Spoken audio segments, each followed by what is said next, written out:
My mom threw my things in the trash and live streamed it. My name is Emily. I'm 28 years old.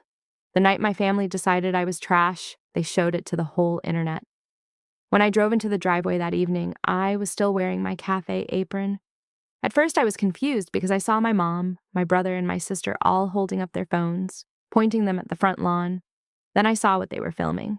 My clothes were stuffed into black trash bags and ripped open, and my sketchbooks were torn and scattered. My old laptop was lying on top of everything in the grass. It had started to rain, and drops of water were falling right onto the keyboard. My mom stood in the middle of it all, holding her phone up, talking to a live audience like she was on a TV show. "You're 28 years old, living in my basement like a parasite. Get out of my house today," she said. She didn't even look at me. She looked at the comments on her screen. My brother Ryan laughed loudly and kicked one of my bags so hard that it rolled across the lawn.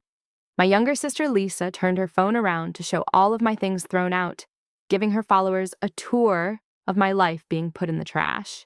Someone across the street even clapped. I didn't scream. I didn't beg.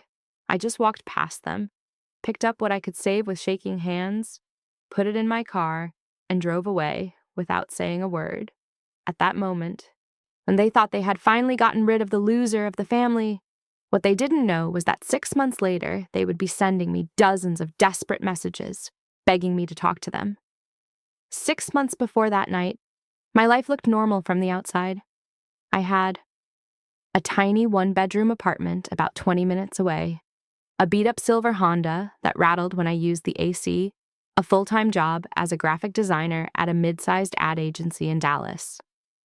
It wasn't fancy, but it was mine. I paid my own rent, my own bills, and my own food. I was proud of that. Then the economy got bad. Clients stopped paying for ads. Budgets were cut.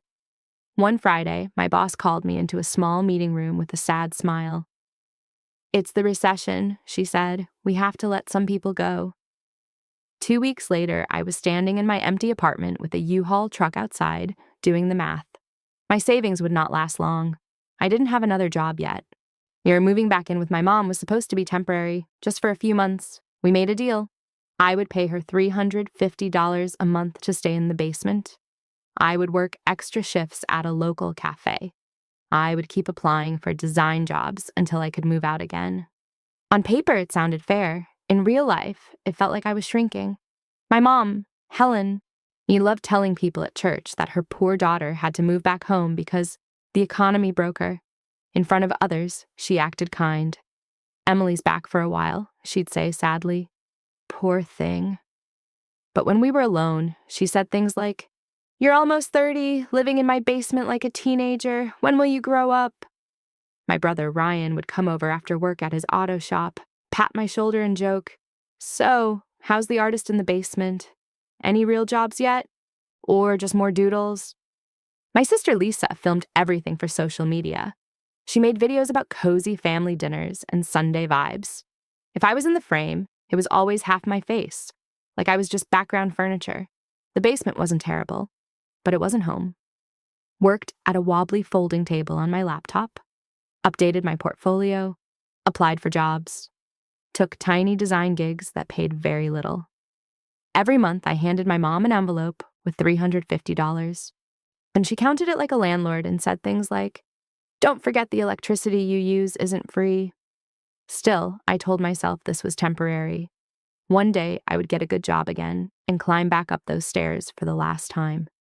One morning, everything changed. I got an email from a small tech startup in Austin. They loved my design work and wanted to hire me as a remote freelance designer. It paid almost as much as my old agency job, and I could work from home. My hands shook while I read the contract. This was my chance to stand on my own again. I went upstairs to the kitchen. My mom was wiping down the counter. "Mom," I said, trying to stay calm, "I think I just got a really good freelance job. It's steady work and decent pay. This can get me back on my feet." She paused for a second, then said, without even turning fully toward me, "Freelance isn't a real job, Emily. Don't get too excited. People like you need stability." Then she went back to cleaning. She didn't ask what the job was, how much it paid, when I would start. She just pushed my hope away like it was dirt on the counter Those words, people like you, stayed stuck in my chest. Have you ever told someone good news and felt like they were annoyed that you might actually succeed? I told myself her opinion didn't matter. I signed the contract, circled the start date on my calendar, and planned my move out. I didn't know that before I could leave. She was already preparing a show for the internet where I would be the villain. Back to that rainy night. After I loaded what I could into my car and drove off, I ended up at my friend Sarah's apartment. I barely remember the ride there. Sarah opened the door, saw my face and my ruined things, and pulled me inside. When I finally managed to speak, I said, "My mom threw all my stuff in the trash and live streamed it." Sarah didn't say anything for a moment. Then she said gently, "Sit down, show me." A neighbor had screen recorded the live and sent it to me before Lisa deleted it. I handed my phone to Sarah. We watched. My mom yelling to the camera, calling me a parasite, Ryan kicking my bags, Lisa laughing and showing every angle for her followers. Me walking up. I'm confused and silent. Comments rolled across the screen. "She looks lazy, TBH. My mom would never put up with that." It felt like watching my own life as a stranger. Then Sarah paused the video and zoomed in. "Wait," she said, "look there." On the ground, by the trash bags, was my open laptop bag. Papers were falling out. On the top was a printed copy of my new freelance contract. The pages were crumpled like someone had grabbed them and shoved them back. I remembered that morning. Lisa had come downstairs by accident, saying she wanted to borrow my ring light. I told her not to touch my things. Sarah looked at me. "Do you really think she listened?" It hit me all at once. My mom must have seen the contract, the payment rate, the start date, the words remote and retainer an option to go full-time. Instead of being happy, she felt threatened. If I was about to stand up, she wanted to knock me down publicly first. So the story would always be, Emily left because she was lazy and ungrateful, not Emily left because she finally succeeded. Sarah suddenly went to her bedroom and came back with a faded folder. "Do you remember this?" she asked. It was from 4 years ago when my grandfather died. He was the only person who ever really took my dreams seriously. He used to drive me around looking at houses and properties, teaching me how investing worked. After he died, his lawyer had sent an envelope with my name on it. At the time, I was too sad and confused to deal with it. My mom had waved it off. "Just boring estate stuff. I'll handle it." I trusted her and never asked again. Now, for the first time, I opened it properly. Inside was a copy of my grandfather's will, a letter from his lawyer, Mrs. Art Thompson. The letter said very clearly that my grandfather had left me 45% ownership of my mom's house, 55% ownership of a small rental apartment in Austin, 30% ownership of Ryan's auto shop. At the bottom was a note in his handwriting. "Emily understands responsibility. This will help protect her if people ever stop seeing it." For 4 years, my mom had never told me any of this. Sarah said quietly, "If this is real, they've been taking your share of the rent and profits this whole time." In that moment, I realized my mom had called me a burden. She had told everyone she was supporting me. But I actually already owned parts of the house, the rental property, and the shop. And she had kept all the income for herself and for Ryan. I didn't rush back to scream at them. Instead, I called the number on the letter. Mrs. Thompson, the lawyer, answered. Back, she confirmed. The will was official and legal. My ownership shares were real. Rent money from the Austin apartment had been going into my mom's account. Any loans using those properties without my permission could be a serious problem for my family. By the time I hung up, my hands had stopped shaking. I was still hurt, but I felt something new. Power. They thought I was a powerless basement girl. On paper, I was a co-owner they had been hiding. He and my grandfather hadn't left me that share, so I could yell on the internet. He had left it so I could protect myself the right way. So I made a decision. I would start my new job. I would rebuild my life quietly. Then I would use the law, not a live stream, to deal with what they had done. In the next 6 months, my life changed slowly but surely. Got a small third-floor apartment in Dallas. The walls were peeling, and the view was just a parking lot, but it was mine. Worked full-time for the Austin startup as a remote graphic designer. Quit my cafe shifts one by one. Bought a simple desk and set up a real workspace. At the same time, I stayed away from my family. I didn't block them. but I also didn't reply to their messages. My mom sent casual texts about church events and cousins like nothing had happened. She never mentioned the live stream or the trash. While I was working, Mrs. Thompson was busy. Or she collected bank statements and rent records, checked loan documents for the house, rental, and auto shop, built a clear picture of how much money my mom and Ryan had taken. Without my knowledge, every few weeks we talked. She always said the same thing. "We will move when you are ready, Emily, not when they are." One day, Mrs. Thompson called and said, "Bea, I think it's time." She showed me a summary of my ownership in all 3 properties, a record of 4 years of rent from the Austin place, loan papers where my name was missing even though I was an owner. Then she showed me the letter she had prepared for my mom and for the shop. They had 3 clear choices. 1, sell the properties and split the money fairly according to the will. 2, buy my share from me at market price. 3, keep the properties. Yes, but what? A professional rental company would manage the Austin apartment. I would get my correct share of future rent. They would pay me back $18,000 of past rent slowly over time. She also reminded them that in my grandfather's will there was a special rule. If co-owners hid the will or left me out on purpose, a judge could cut their shares by up to 15% per year. We sent the letters. At first, nothing happened. Then, one afternoon, my phone almost exploded. And I got more than 70 notifications in less than an hour. Ryan, "What is this lawyer crap? Call me now." Lisa, "Can we talk like a family before you blow everything up?" Mom, "Why didn't you come to us first? Where are you? We need to fix this. Answer me." The family group chat was full of panic and confusion. My aunt even wrote one line. Maybe we should have told her about the will when Dad died. Then she left the chat. I realized something important. 6 months ago, off they had all the control. Now, for once, I did. I put my phone face down and let it buzz. I made a sandwich. I finished my work. I didn't reply. The next attack didn't come from a lawyer. It came from social media. Sarah sent me a link to Lisa's TikTok with the message, "You need to see this." In the video, Lisa sat in her room, eyes red, acting heartbroken. The caption said, "When your own family member chooses money over blood." She talked about a certain sibling, me, who was trying to take our mom's house and destroy my brother's business. She never said my name, but everyone who followed her already knew she had a sister. Or people in the comments wrote things like, "Your sister sounds evil." Imagine suing your own mom. Some people are just greedy. Soon I started getting hate messages on my own pages. "Get a job instead of chasing inheritance. How can you do this to your family?" I put my phone down and remembered what Mrs. Thompson had said. They will tell a story where you are the villain. That's easier than admitting they stole from you. A few days later, when someone even left a fake 1-star review on my design page calling me unprofessional and unstable, I knew exactly who was behind it. Then one day, Ryan appeared in front of my apartment building. I was walking out with my laptop bag when he stepped away from a truck and blocked my path. He looked tired and angry. "We need to talk," he said. "You can talk to my lawyer," I answered. He laughed once.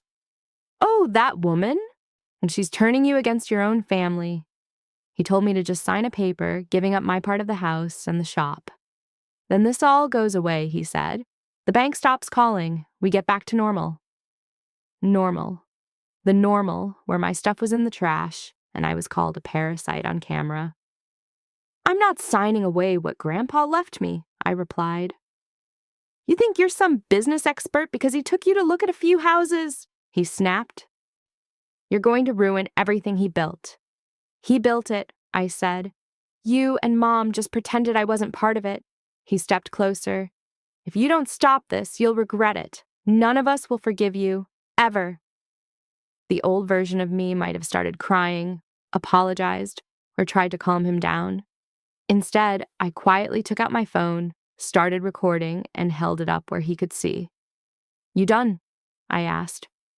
He swore under his breath and stormed back to his truck. That audio went straight to Mrs. Thompson. She replied, "Thank you, this helps." Meanwhile, she had discovered more. My mom had used the Austin rental as collateral, security, for a personal loan. Part of that loan went into Ryan's failing shop. The rest went into fixing up the house we co-owned. I had never been told or asked to sign anything. She also pointed again to my grandfather's clause in the will. Because they had hidden my ownership for years and used the properties without my consent, a judge could legally cut down their shares if this went to court. Soon after, both sides agreed to meet with lawyers present. It was called mediation. The goal was to avoid going to court if we could. In the conference room, my mom sat on one side, holding a tissue, dressed like she was going to church. Ryan sat next to her, arms crossed, eyes angry. Lisa sat with perfect makeup, constantly checking her phone. I sat on the other side with Mrs. Thompson. Their lawyer started by saying, "We don't want a big fight. This is a family matter." Mrs. Thompson answered calmly. It became more than a family matter when my client was thrown out on her lawn on a live video, and when a legal will was hidden from her for years. My mom started crying and talking about how hard it had been raising 3 kids alone, how she had taken me back when I lost my job, how all the money had gone to bills and survival. Ryan said the shop only survived because of that loan and that Grandpa would have wanted him to have a chance. Lisa talked about stress and online bullying and said my actions were hurting her brand. They all said the same thing in different words. I was overreacting and destroying the family. When they finished, Mrs. Thompson slid the will across the table and pointed at the clause about hiding my inheritance. Then she calmly listed the rent they had collected, the loans they had taken, the legal risks if we went before a judge. For the first time, they were quiet. Their lawyer finally asked, "What exactly does Emily want?" Everyone looked at me. I took a deep breath. My voice shook a little at first, but I kept going. "I am not here to ruin you," I said. "I am here so you stop pretending that I don't matter. I want the $18,000 of past rent paid back in installments, my legal share of future rent with a professional company managing the apartment so I don't have to trust you, my name correctly added to every property like Grandpa wanted, and a public apology because you called me lazy and a parasite in front of the whole neighborhood and the internet." My mom said quickly, "We'll apologize privately as a family. No need to humiliate us." "You already did that part," I answered. "You just did it to me." The discussion lasted hours. They tried to lower the $18,000, tried to keep control of the rental, tried to remove the apology part. Every time, Mrs. Thompson calmly reminded them what court would look like: the hidden will, the live stream video, the threats, the clause that could reduce their shares year after year. Finally, they gave in and signed. The agreement said they would pay me $18,000 back over time. A rental company would manage the Austin apartment and send my share directly to me. My name would be put on all the properties the way it should have been. They would post a public statement admitting they had not told me about the will and that I was not living off them for free. They hated that last part, but they signed anyway. Slowly, the results started to show. The bank froze the loan that used the Austin rental as collateral. Without that loan, Ryan's shop couldn't pay its debts. He closed it 2 months later. Lisa posted a crying video saying she needed a break from social media because of family drama. Some followers started asking about the eviction livestream and the truth. A small clothing brand quietly stopped working with her. My mom had to sell her car to make the first payments on the $18,000. Her neighbors who had seen her original livestream now also saw her apology. She couldn't play the hero mom role so easily anymore. I didn't send them mean messages. I didn't celebrate their problems. I just kept working, paying my rent, and building my own life. They had wanted the whole world to see me as dead weight. And now people were starting to see a different story. A mother who humiliated her daughter online and then got caught hiding an inheritance she wasn't supposed to keep today. My life looks simple from the outside, and that is exactly what I want. I live in a small, 1-bedroom apartment. It smells like coffee, not like a damp basement. I have a real desk by the window, a laptop, a cork board full of sketches and ideas, and a houseplant that is somehow still alive. I pay for everything myself, with money I earn from my design work. Sometimes my phone buzzes with messages from my family. Ryan once asked me for advice on budgeting and marketing. I gave him a few short tips. That was it. Lisa sent a long message about missing me and how the internet doesn't know the whole story. I left it on read. My mom mailed a letter full of excuses and half apologies. She wrote that she hoped I'd come home for Thanksgiving. No, I put her letter in a box with my grandfather's will and some old photos. I decided this. I can forgive in my heart one day, maybe, but I don't have to return to the same kind of family that hurt me. One night, I found an old voicemail from my grandfather. His voice said, "Hey, kiddo, just wanted to say I'm proud of you. You see details other people ignore. That will protect you one day." He was right. For a long time. I thought the only way to win was to humiliate them the way they humiliated me. But in the end, my real victory looked different.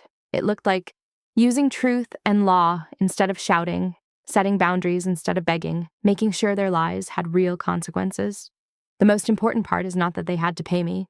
The most important part is that they can't erase me or my story anymore. Here's what I want you to remember. Blood does not give anyone the right to steal from you.